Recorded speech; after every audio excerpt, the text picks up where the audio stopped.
signos, horóscopo. O que é isso? É de Deus, não é? Por que um cristão deve ou não deve usar, fazer, divulgar? Porque eu vejo muita gente assim, ó, cristã, filha de Yeshua, Sagitário. Aí não dá pra entender muito assim. Mas é muita gente que bota isso no Instagram. Aí eu quero entender qual é a sua visão sobre isso. Ok. Primeiramente, um prazer estar aqui junto contigo. Prazer estar aqui com vocês também e com todos aqueles que estão junto conosco. Deus abençoe cada um de vocês. É um prazer.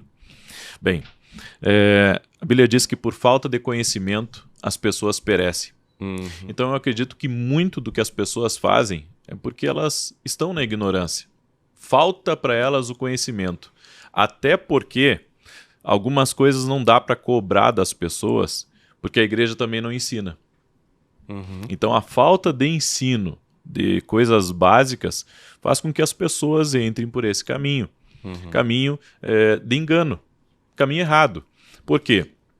Qual que é a diferença entre a revelação e a adivinhação, no caso do horóscopo? O horóscopo é um caso de adivinhação. É a fonte. A fonte da revelação é divina, vem de Deus. Mas a fonte da adivinhação pode ser da psique humana ou por influências espirituais. Quando eu falo influências espirituais, nós estamos falando de uma espiritualidade que não vem de uma fonte divina confiável. Pode ser até maligna, né? Exatamente. Tá. Então eu acredito assim que o horóscopo é uma adivinhação que vem de uma fonte que não é uma fonte divina. É por isso que as pessoas elas acreditam nisso, né? Sobre o signo, o mês, o dia. E muitas vezes essas previsões elas influenciam negativamente na pessoa.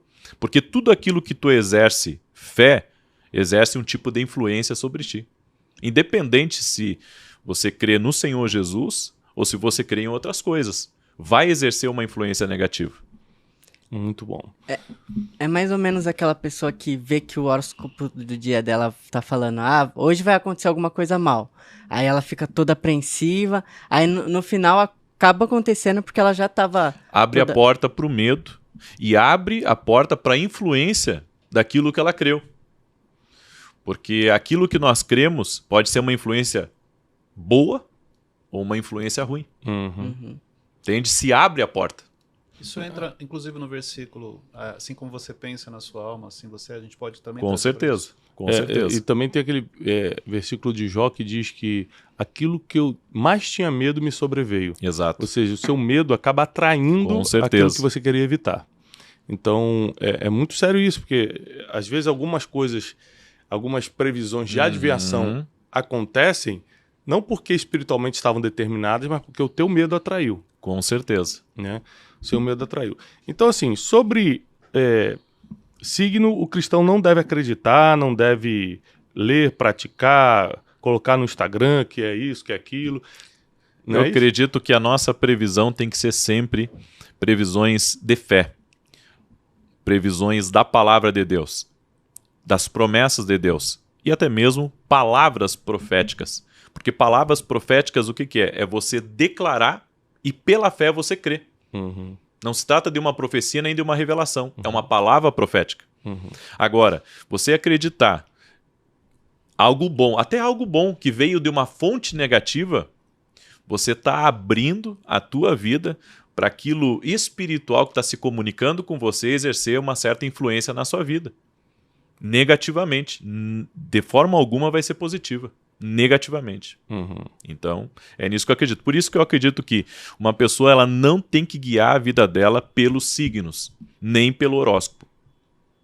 De forma alguma. Acredito que ela tem que ser guiada pelas previsões de Deus, né? Pelas promessas de Deus, por aquilo que o Espírito Santo vai conduzindo a vida dela. É nisso que eu acredito. E tudo que você precisa já está escrito na palavra. Você quer ler alguma coisa, uma revelação diária para você? Lê a palavra. Né? Tem Salmos, tem Provérbios, tem Eclesiastes, tem tantos livros que vão te ajudar com orientações diárias, com alimento diário. Então vale a pena você se guiar pelo que está dando certo há mais de 2000 anos, tá bom? Outra coisa, muita gente acredita no destino por um lado maligno. Tipo assim, o meu pai morreu de câncer, meu avô morreu de câncer, meu bisavô morreu de câncer, eu vou morrer de câncer. Mas e também, meu pai era bêbado, meu avô era bêbado e eu tô começando a beber. E outras coisas. Meu pai separou, minha mãe separou, minha avó separou, também vou me separar um dia. Maldição hereditária. Isso é o que os cristãos chamam de maldição hereditária. Como é que você vê essa questão? Acredito Até onde vai, até onde não vai? Sim. Bom, acredito que tudo isso é real. Começo por aí. Uhum. Eu já ouvi muitos crentes dizendo assim, não, mas maldição sem causa não se cumpre e não há encantamento contra Jacó. Ok. Só que não há encantamento sobre a pessoa que não dá a brecha. Uhum. Ou seja, se há uma causa, há como aquele mal perpetuar, sim. Porque a Bíblia diz que a maldição ela vai até a 3ª e 4ª geração. Então algo ruim pode acontecer de família, se aquilo não for quebrado. Então toda maldição, ela tem que ser quebrada, sim. Eu não acredito assim que uma pessoa bem convertida, uma pessoa que não dá brecha para o inimigo, que a maldição ela vai perpetuar na vida dela. Não, daí não. Só que o problema é que as pessoas muitas vezes, elas não têm uma vida com Deus e elas querem se apegar à palavra, só que com N portas abertas na vida delas. Levando a vida do jeito que querem. Exatamente. Querem só a parte boa da Bíblia, né? Mas os compromissos eles não assumem. Então, a partir do momento que ela está quebrando princípios espirituais, há uma porta aberta para o mal entrar. Então, tem uma causa por onde aquela maldição pode entrar. Aí as pessoas dizem assim, não, mas toda a maldição foi quebrada no dia que você aceitou Jesus como teu Senhor e Salvador. Só que foi quebrada a maldição do pecado. As outras maldições, elas têm que serem quebradas a partir do momento que há uma vida com Deus. Por exemplo, quando Moisés ele se encontrou com Deus através aquela sarça ardente que ele se aproximou e teve aquele encontro espiritual, primeira coisa que Deus disse para ele é: tira as sandálias dos teus pés, porque o lugar que tu estás é terra santa. O que Deus estava dizendo para Moisés? Moisés, a partir de agora, para que a maldição não impere mais na tua vida, você vai ter que mudar de caminho. Então tira essa sandália, ou seja, muda o caminho, fecha a porta, para que a maldição não tenha mais poder sobre a tua vida, para que a ação daquilo que trouxe uma desgraça para a tua vida acabe. A maioria das pessoas, e eu tenho um certo temor disso, porque muita gente está levando a vida com Deus na brincadeira. Sim. Acha bonitinho, Deus está na moda, tô indo na igreja, tão legal, tô escutando o Tiago, tô gostando. E a vida com Deus não é uma brincadeira. Sim. É uma vida de exclusividade. Sim. Né? Um dos princípios que eu ensino lá no Método Destiny é o princípio da exclusividade. Você assinar um contrato de exclusividade com Deus. Né? E não dá para brincar com isso. Por quê? Quando você, a partir do momento que você entra no mundo espiritual, você colocou seu nome ali, Sim. me converti, o mundo espiritual agora começa a batalhar por você. Você levando na brincadeira ou não, a guerra está acontecendo. Com certeza. Então o problema é que você leva na brincadeira, mas os demônios não estão levando na brincadeira. Isso aí que você trouxe, Thiago, sobre a partir do momento que você se converte. A partir do momento que você começa a ajudar pessoas também pode se enquadrar nisso? Quando você começa a ajudar pessoas com conselhos, com orações? Claro, porque o inimigo da nossa alma, ele não quer de forma alguma que a gente transforme a vida das pessoas, né? Isso aí contra o que ele faz. Ele veio para matar, roubar e destruir. A gente vai transformar? Então, é lógico que a guerra aumenta. Então, não tem problema nenhum você entrar nessa guerra. Você vai ganhar, mas saiba quem está entrando. Porque tem gente que... eu vou usar o nome de Deus aqui para ganhar audiência. Vou usar o nome de Deus para vender alguma coisa. Não tem problema. Quer fazer? Faça. Mas sabe que você está entrando numa guerra. Está preparado para isso? Tem que estar preparado para o mundo espiritual. Entendi. E eu estava até pensando sobre isso. Por exemplo, a questão do horóscopo diário que as pessoas veem.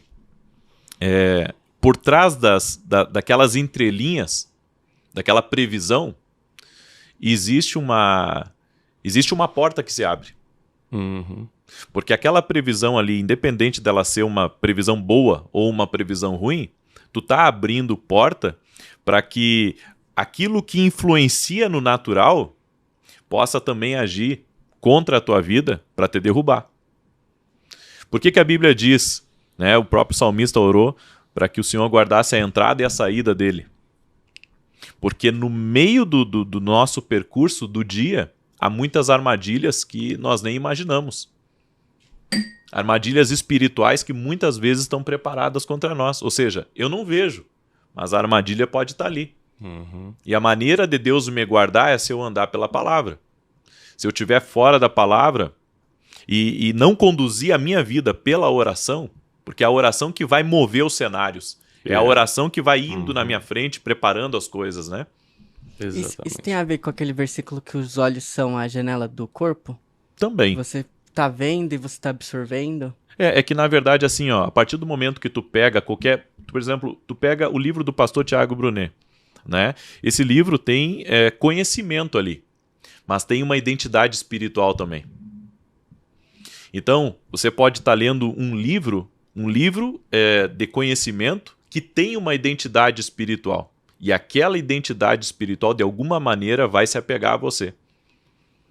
Então, da mesma maneira que a gente crê que a palavra de Deus ela é lâmpada para os meus pés e luz para o meu caminho, então, o que não é palavra de Deus, também por exemplo... influencia. Exatamente. É por isso que tem que ter cuidado com o filme que vê. Sim. Tem gente que está viciada em filme de terror, música que escuta, que tudo tem uma identidade espiritual. Pornografia. Sim. Tudo isso, existe uma identidade espiritual, acredito muito nisso. Sim. É por isso que, por exemplo, eu tenho 4 filhos. Sim. Eu converso muito com meus filhos sobre isso. Cuidado com o que vocês veem. Cuidado com o que vocês escutam. Sim. Porque nós temos a proteção divina, mas a gente pode abrir a porta. Eu acho que essa é a frase que você tem que gravar de todo esse Brunecast de hoje. Cuidado com as portas abertas. Exatamente. Tem gente que abre a porta na vida sexual. Sim. Deus perdoa o pecado. Sim. Mas a consequência da porta aberta pode ficar por gerações. Exatamente. Existem portas abertas na vida financeira. Gente que usa o dinheiro que Deus dá, que Deus te deu saúde para ganhar, e usa para vícios, e usa para coisas que tiram o dinheiro dessa bênção divina. É verdade.